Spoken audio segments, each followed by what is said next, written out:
Hello दोस्तों, आप सभी का अपने चैनल पर बहुत बहुत स्वागत है। जैसे कि आप सभी जानते हैं, यहाँ पर आपको बढ़िया सा प्रैक्टिस सेट करवाया जा रहा है। तो जो मैथ का प्रैक्टिस सेट है कल आधा रह गया था क्योंकि टाइम हो गया था, परंतु आज ही आपका प्रैक्टिस सेट पूरा कर दिया जाना है और आज आप लोगों को पूरी प्रिपरेशन हो जानी है। उसके बाद आप पेपर के लिए तैयार हो जाइए और अपने अच्छे से पेपर दीजिए। जैसे कि आप सभी को पता है कि जितने भी स्टूडेंट हैं उन लोगों को सिर्फ एक काम करना है, उन लोग को ज़्यादा से ज़्यादा वीडियो को शेयर कर देना है ताकि हम अपनी जो क्लास है उसको सब तक पहुंचा सकें। ठीक है, तो इससे क्या होगा कि आपके जो मित्र हैं उन लोगों तक ये क्लास पहुंचेगी, उन लोगों की भी हेल्प होगी। तो दूसरों की हेल्प कीजिए, आप भी शिक्षक बनने वाले हैं। उस तरह से आपको पहली बार सब्सक्राइब करवा देना चाहिए सभी को, है ना। और उन लोगों को भी पढ़ना बताना चाहिए कि वो आपकी क्लास यहाँ पर अच्छे से होनी है, वो भी होती भी है, आपको पता है। तो यहाँ पर आपकी क्लास जो है वो पूरी करी जाएगी। तो जो कल हमारा पार्ट 1 हो चुका है, आप सभी को उम्मीद है पसंद आया होगा। आप लोग कमेंट नहीं करते हैं, तो आप लोग को कमेंट करके बताना होगा कि वो क्लास आपको कैसी लगी, है ना। तभी तो आज हम आपको उस तरह से क्लास दे पाते।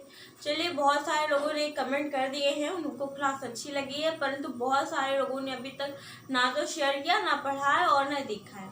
तो जिन लोग आज पहली बार देख रहे हैं ये आपका सेशन, तो उन लोगों से ये कहना है कि अगर पहली बार आप अपना ये YouTube चैनल देख रहे हो तो उनको सब्सक्राइब कर दीजिए, चैनल सब्सक्राइब कर लीजिए और उन लोगों को भी वीडियो जो है पहुंचा दीजिए, यानी कि शेयर कर दीजिए और लाइक भी कर दीजिए। चलिए, आज का सेशन ये स्टार्ट करते हैं और जो आपका हमारा बचा हुआ है उसको आगे करते हैं। पूरा आज आपको कंप्लीट कर देना है मैथ को, और यानी सारे कंसेप्ट जो भी क्लियर करना है सब क्लियर करना है। चलिए, आपका जो उससे आगे का कल परसेंटेज तक हम लोगों ने क्लियर कर दिया है, उससे आगे आज हम यहाँ कंटिन्यू करते हैं। हमारा रेशियो है, अगला हमारा जो क्वेश्चन है वो रेशियो का है। तो रेशियो एंड वहाँ पर आपका देखिए अनुपात और समानुपात का है ना। तो हम दोनों चीज यहाँ पर आपको बता देते हैं। पहली बात, आपको पता है अनुपात, क्योंकि अनुपात नहीं पता तो समानुपात के क्वेश्चन नहीं आप कर पाएंगे। अनुपात एक होता है कि जैसे कि कोई चीज दी गई है आपको, कोई चीज 100% दे दी गई, ठीक है, और कहा गया ए को 4 अनुपात और बी का है 5 अनुपात, है ना। ये कह दिया गया कि जो ए है और बी है वो 4 अनुपात और 5 अनुपात में ये 100 उसका बटा हुआ है, यानी कि ए का जो हिस्सा है वो 4 अनुपात है और बी का हिस्सा वो 5 अनुपात है। तो कैसे आप निकालोगे, दोनों को जोड़ लीजिए क्योंकि दोनों को इसी में से मिला है हिस्सा, है ना। एक को 4 अनुपात, एक को 5 अनुपात, तो आप इनको जोड़ लीजिए, 5 4 5, यहाँ पर 9, तो 9 बराबर 100 हुआ आपका, 9 बराबर 100 हुआ। तो यहाँ पर इसका 4 भाग है, यानी कि आपको बता ऐसे देना है 4/9 इंटू जितना भी आपका 100 से आपने, ये 100 है आपका ना पूरा टोटल 100, तो आपने 100 को इससे गुणा कर दिया। अब जो इससे आपका आंसर आएगा ये 400/9, है ना। तो ये आपका ए का हिस्सा हो गया, ये आपका ए का हिस्सा हो गया। इसी तरह आप बी का हिस्सा कर लेंगे। बी का हिस्सा में भी आपको यह करना है कि आपने 1 यूनिट का पता कर लिया। यहाँ से आपको पता है, यहाँ से कुछ नहीं करना है आपको। देखिए, एक बार फिर से देख लीजिए जल्दी से, क्योंकि टाइम बहुत नहीं है, बहुत कम टाइम बचा है। तो ये देखिए 4 5 9, इसी में से इसको डिवाइड करके 4 अनुपात 5 अनुपात में है, यानी कि समान अनुपात में इनको जैसे कि बांटा गया है। जैसे कि 4 अनुपात में इसको 100 का, यहाँ पर आपको क्वेश्चन होगा 100 का 4 अनुपात कितना होता है, 100 का 4 अनुपात, यहाँ से क्वेश्चन आ जाए आपको, ये सब यूनिट दिया हुआ आपका है। तो 4 और 5 दोनों को जोड़ लिया हमने, टोटल हो गया 9। टोटल यहाँ से भी अनुपात 9 के बराबर ये 100 है ना, हमारे जो 100 रुपया है। तो जो 9 है, 9 बराबर 100 रुपये हो जाएगा, यानी 1 बराबर कितना हो जाएगा आपका, 1 बराबर 100/9, यानी कि 100/9। अब यहाँ से आपको 4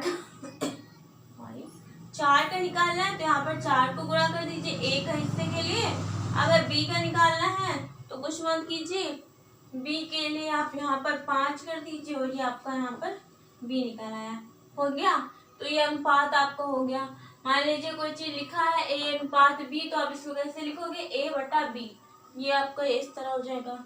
चलिए अब हम इसका सवाल लेते हैं जो हमने यहाँ पे प्रैक्टिस सेट में आपके लिए लिया है, जो मॉडल पेपर या 21 जो आपका 20-21 का यहाँ पर जो बना हुआ है ना, ये मॉडल पेपर हम लोग कर रहे हैं। इसको सवाल आपका पहला है, ये देखिए 6:x समानुपात 5:35। यहाँ से आपको x की वैल्यू फाइंड करनी है, यहाँ से आपको x की वैल्यू फाइंड करनी। x की वैल्यू कैसे फाइंड करेंगे, हमने इसको पहले ही पढ़ा दिया आप लोगों को, तो आप लोग जो पहली वीडियो वहाँ से इसके कॉन्सेप्ट अच्छे से सीख लीजिए। बहुत सारे ट्रिक्स भी हैं वहाँ पर, तो वहाँ से आप सीखिएगा। ये बाहर का एक आपका यहाँ पर है, एक जो क्वेश्चन आपका मतलब कि पूरा पॉइंट पूरा चैप्टर पूछा गया है कि ये जो अनुपात में क्या होता है, यहाँ पर अभी बता दे रहे हैं तुरंत। जो बाहर की राशियों का जो अनुपात होता है ना, ये मध्य की राशियों के अनुपात के बराबर होता है। ये आपका एक फॉर्मूला है ना, बाहरी राशियों का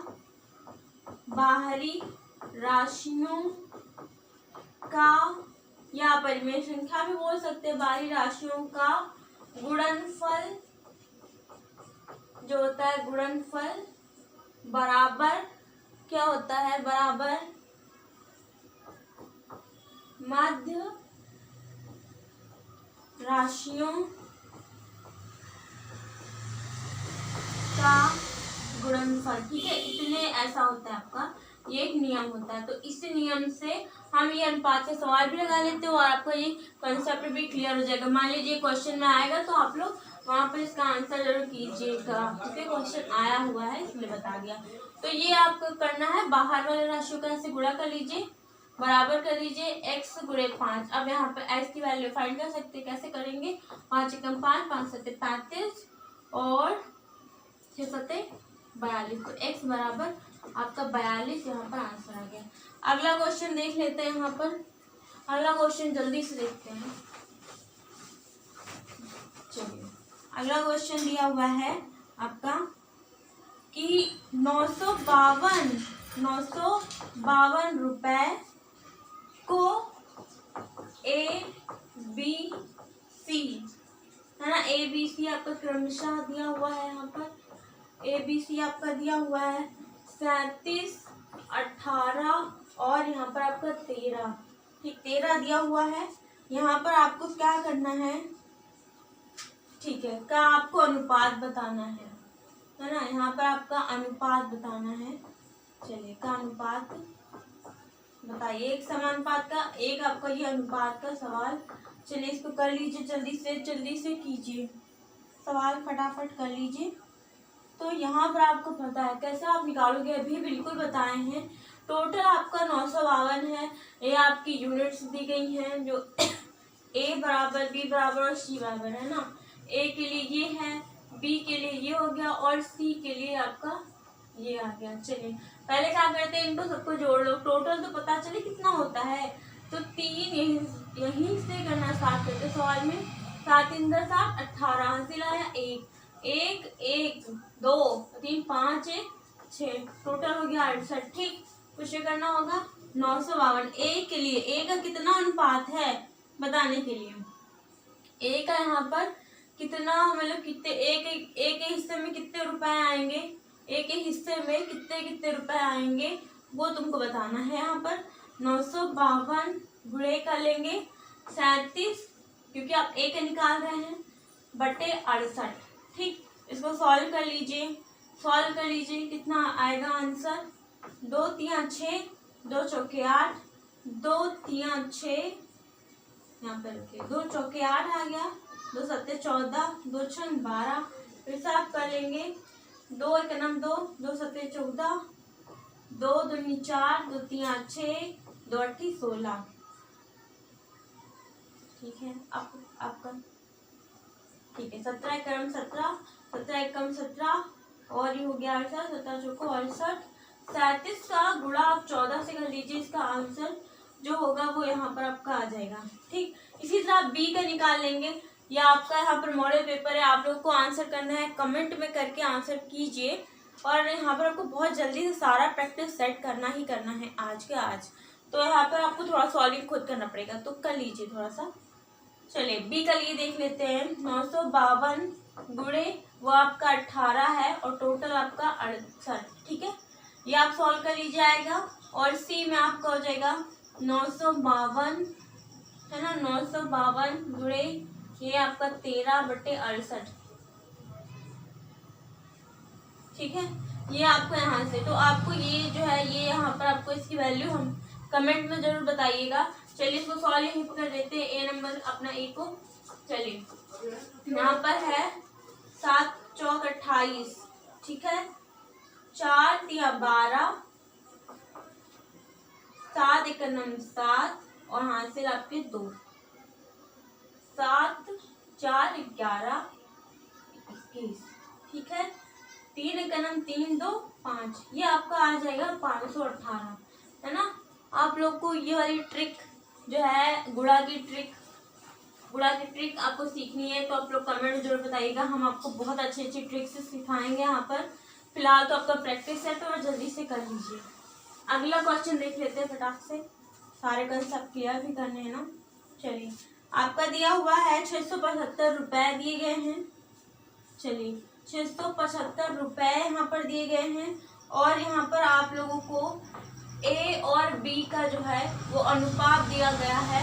आपको उस अनुपात में बांटना। ए और बी का क्या क्या अनुपात है, 5:4 है। चलिए इसको अनुपात में बांटना है आपको। ये इसी नंबर आपका सवाल कीजिए, कैसे करेंगे हमने भी बताया। ए और बी को दोनों को जोड़ के टोटल कर लीजिए, 9 हो गया। तो 675 ए के लिए कितना आ जाएगा, तो 675 रुपए को आपको 5 और 4 के अनुपात में बांटना है, यानी ए और बी के अनुपात में, ठीक है। तो ए के लिए आपका 5 आएगा, यहाँ पे 5/9 कर लीजिए। सॉल्व करते हैं।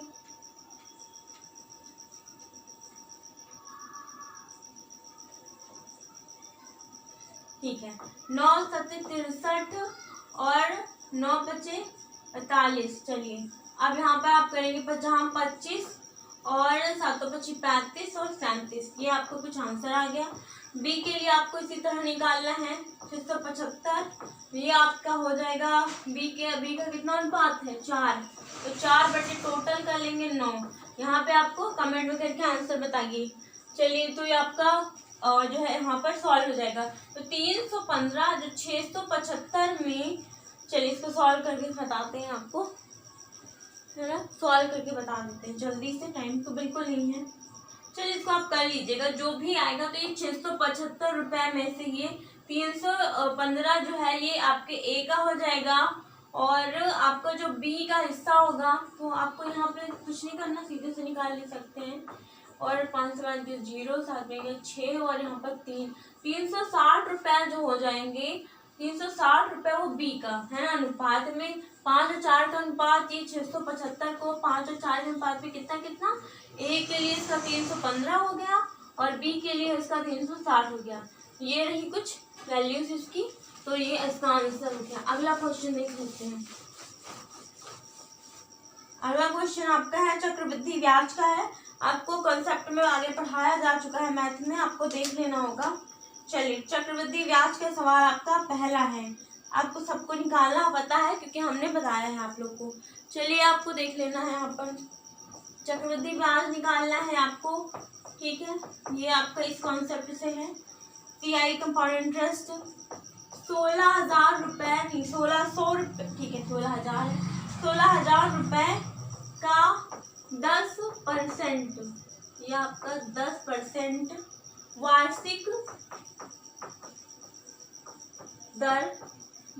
दर से एक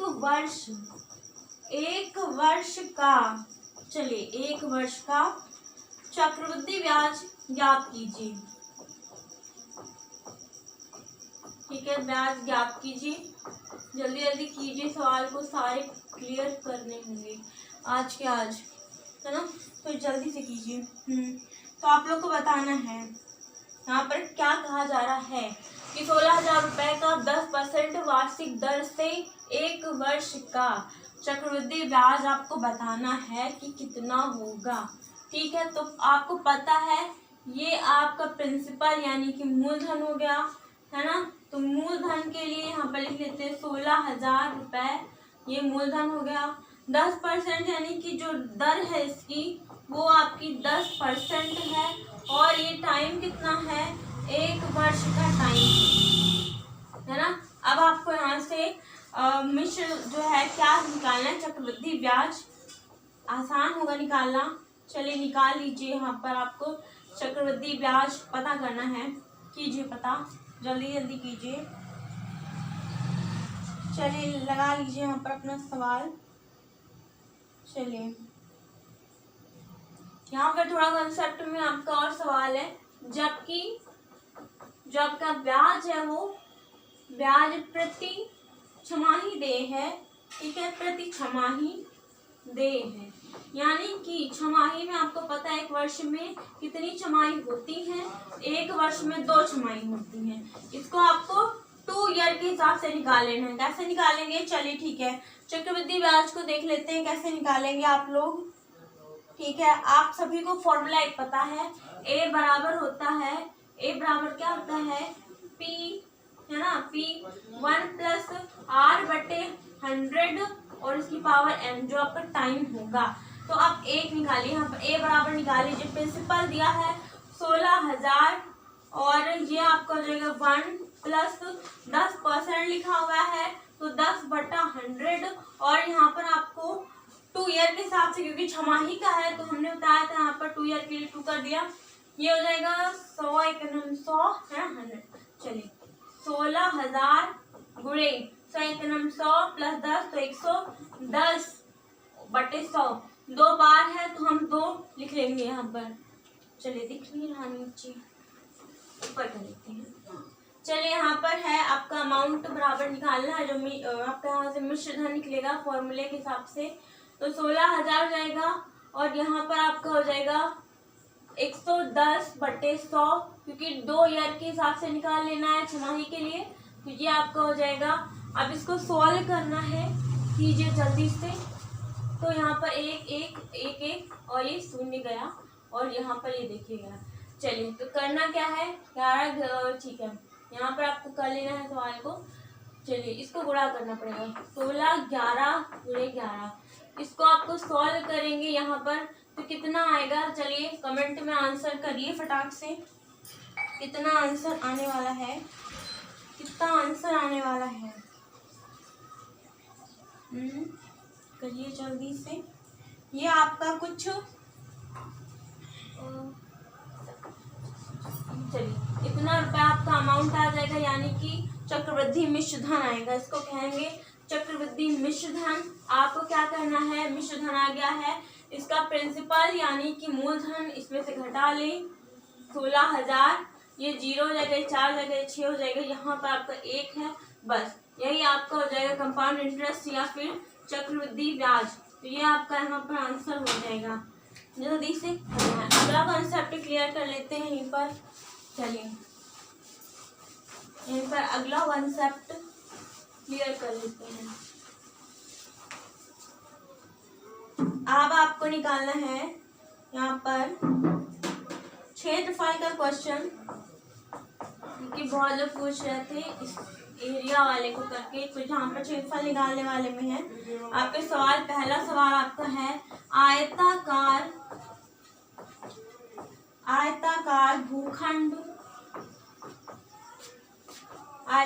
भूखंड की लंबाई तथा चौड़ाई, आयताकार भूखंड की लंबाई तथा चौड़ाई क्रमशः यहाँ पर कितनी है, 40 मीटर तथा 30 मीटर है। यहाँ पर आपको भूखंड का क्षेत्रफल, यहाँ पर आपको क्षेत्रफल निकालना है और विकर्ण की लंबाई निकालना है। चलिए विकर्ण की लंबाई दोनों चीज निकाल लीजिए जल्दी से। चलिए निकालना है, बताइए। आयताकार भूखंड है, तो आयताकार भूखंड के लिए देखिए फिगर यहाँ पर बना रहे हैं, यह आयताकार भूखंड हो जाएगा आपके लिए। आयताकार भूखंड हो जाएगा, कुछ इस तरीके से होगा आयताकार भूखंड। तो आयताकार भूखंड की जो है वो लंबाई चौड़ाई यहाँ पर आपको दी गई है। ये आप खींचेंगे यहाँ से, ये विकर्ण हो जाएगी। मान लीजिए ए, बी, सी और डी, ये आपका हो जाएगा। और यहाँ पर आपकी जो ए बी सी डी ये आपका आयताकार भूखंड है और इसका जो लंबाई है वो 40 मीटर, ठीक है, 40 मीटर है। और देख लीजिए यहाँ पर 30 मीटर जो है इसकी चौड़ाई, यानी कि ये हो जाएगा 30 मीटर।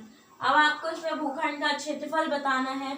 तो आयताकार भूखंड का क्षेत्रफल का जो फॉर्मूला होता है वो क्या होता है आपको पता है। क्षेत्रफल निकालने के लिए आप क्या करेंगे, क्षेत्रफल बराबर लंबाई गुणे चौड़ाई, लंबाई गुणे चौड़ाई ऐसे निकालेंगे आप लोग, इसको ऐसे निकालेंगे, है ना। तो यहाँ पर लंबाई गुणे चौड़ाई देख लीजिए। चलिए लंबाई गुणे चौड़ाई के लिए यहाँ पर 40 गुणे 30 करेंगे, 4 × 1200। चलिए 1200 इसका क्षेत्रफल आ जाएगा। और क्षेत्रफल को किससे निकालते हैं, वर्ग मीटर, 1200 वर्ग मीटर। यहाँ पर एक क्वेश्चन आया था आपका विकल्पीय में आपका क्वेश्चन आया है। यहाँ पर आपका आंसर आया है 1200 वर्ग, ठीक है, वर्ग मीटर, 1200 वर्ग मीटर इसका जो यहाँ पर क्षेत्रफल है वो आ चुका है। तो यहाँ पर क्वेश्चन आया था कि क्षेत्रफल को किस में मापते हैं, तो आपको पता है वर्ग मीटर में मापते हैं, विकल्पीय क्वेश्चन में आया था। यहाँ पर आपको भूखंड का जो है विकर्ण निकालना है। चलिए विकर्ण निकाल लेते हैं। विकर्ण के लिए आपको हो जाएगा, कैसे निकालेंगे, यहाँ पर आपका वही नियम लगाएंगे। कौन सा नियम लगाएंगे, लाल टेक्स्ट वाला, यानी कि यहाँ पर आपको विकर्ण निकालना है। विकर्ण निकालने के लिए आप यहाँ पर कुछ इस तरह का नियम आपको पता है। कौन सा नियम लगाएंगे आप लोग यहाँ पर, चलिए विकर्ण निकालने के लिए आपको इधर वाली और इधर वाली, यानी कि यहाँ पर आपका जो नियम लगेगा आप सबको पता है। यहाँ पर 40 का स्क्वायर, फिर क्या करोगे 30 का स्क्वायर, है ना, ये आपका नियम है, आप लोग को पता है। इस नियम से हम लोग कर लेते हैं। चलिए यहाँ पर आपका हो जाएगा, तो देख लीजिए 4 × 16 तो है ना, 40 ये आपको ऐसा होता है ना, हमने भी बताया था आप लोग को। और ये 30 गुणे 30 है ना, अंडर रूट कर देंगे, है ना, अंडर रूट कर दिया आपका। चलिए यहाँ पर देख लीजिए, तो यहाँ पर आपको कर लेते हैं 1600 प्लस प्रिंट का 900, जोड़ लीजिए 0 और 6 5 15 हो जाएगा। फिर आपका 1 है और 2। चलिए ये आपका यहाँ पर आंसर आ जाएगा। यहाँ पर आपका आंसर जो है वो आ गया है 50। 25 आपको पता है, रूट निकालना हमने बता दिया था, वर्गमूल। तो इसका 50 मीटर में है, तो ये इसका विकर्ण आ जाएगा। तो ये विकर्ण आप लोगों ने निकाल लिया। विकर्ण आपका AC था, यहाँ पर विकर्ण जो था वो AC था, वो 50 मीटर, यहाँ पर ही इसका आंसर आ गया है। चलिए क्वेश्चन कंप्लीट, सवाल कंप्लीट हो गया है, 50 मीटर आंसर आ गया। अगला सवाल देख लेते हैं। चलिए अगला सवाल देख लेते हैं, बहुत इंपॉर्टेंट क्वेश्चन जो हमने यहाँ पर आपके लिए लाए हैं यहाँ पर।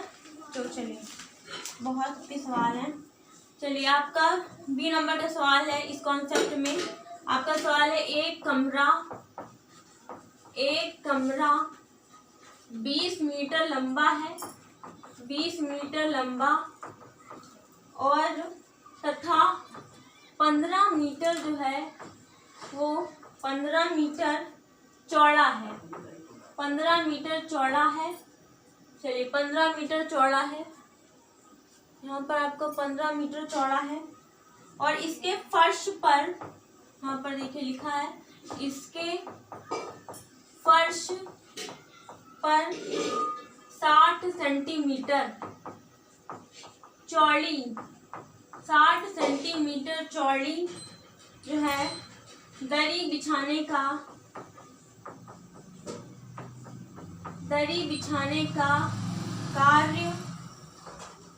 जो दरी बिछाने का कार्य है, चलिए दरी बिछाने का खर्च, यहाँ पर दरी बिछाने का जो खर्च है, ये क्वेश्चन आपका आ चुका है, वो आपको करना होगा। तो खर्च जो है वो 20 रुपए प्रति मीटर, 20 रुपए प्रति मीटर की दर से कितना होगा, चलिए बताइए। इस क्वेश्चन को कंप्लीट हो गया। चलिए बताइए यहाँ पर क्या होगा। एक कमरा है 20 मीटर लंबा और 15 मीटर चौड़ा है। इसके फर्श को जो है फर्श पर 60 सेंटीमीटर चौड़ी दरी बिछाने का कार्य 20 रुपए प्रति मीटर की दर से कितना होगा, आप लोग को बताना है। पहले आप लोग को इसमें निकालना है कि कितनी बड़ी वो फर्श होगी, क्योंकि उसी पर दरी बिछाई जाएगी और उसी फर्श का जो है माप जो आएगा उसको आपको 20 से गुणा कर देना है। ये आपको हिंट है। चलिए क्वेश्चन का आंसर कमेंट में बताइए, आप लोग को बताना है। चलिए पहले हम यहाँ पर फर्श की चौड़ाई पूरी वो क्षेत्रफल देख लेते हैं। तो फर्श का क्षेत्रफल निकालेंगे क्योंकि उसी पर हमें दरी बिछानी है। तो फर्श का क्षेत्रफल कितना हो जाएगा, लंबाई गुणे चौड़ाई ले लेंगे, 20 गुणे ठीक है 15, चलिए 15 दूनी 30 और ये 300। इसका जो क्षेत्रफल है 300 मीटर हो जाएगा, है ना। क्षेत्रफल इसका 300 मीटर हो जाएगा। चलिए तो क्षेत्रफल आपका 300 मीटर हो गया, एक्चुअली 300 वर्ग मीटर, अभी बिल्कुल हमने किया है, 300 वर्ग मीटर हो जाएगा। अब आप बताइए इसका, अब आप इसका आंसर अच्छे से बता सकते हैं। चलिए अब यहाँ पर हम लोग देख लेते हैं कि जो है दरी की जो चौड़ाई कितनी होगी। कमरे की तो दे दी गई है, पर दरी की चौड़ाई निकाल लेंगे यहाँ से। दरी की चौड़ाई जो है कितनी होगी, बताइए दरी की चौड़ाई कितनी होगी, जल्दी से आंसर कीजिए। दरी की जो चौड़ाई है वो कितनी होगी, ये कितना होगा आपको यहाँ पर देख लीजिए। 60 सेंटीमीटर दिया गया है, परंतु हम यहाँ पर मीटर की बात कर रहे हैं तो 60/100 कर लेंगे। ये आपका ऐसे 6/10। चलिए 2 3 6 2 5 10, यानी कि 3/5 जो है वो मीटर आपका यहाँ पर चौड़ी है। वो देखिए आपको हो गया है, आ गया है। तो दरी की लंबाई कितनी होगी, है ना। तो दरी की लंबाई कितनी होगी, चलिए बताइए, आंसर कीजिए। दरी की जो है लंबाई कितनी होगी। दरी की लंबाई के लिए हम लोग यहाँ पर निकाल लेंगे। चलिए कहाँ निकाले, ऊपर निकाल। दरी की लंबाई कितनी होगी, आपने यहाँ पर अभी जो निकाला है, अभी आपने जो यहाँ पर निकाला है क्षेत्रफल, ये देखिए, और चौड़ाई ये देखिए। तो क्षेत्रफल बटा चौड़ाई, इस तरह से आपको दरी की लंबाई का पता चल जाएगा। 300 बटे आपका 3/5 और ठीक है 3/5 है।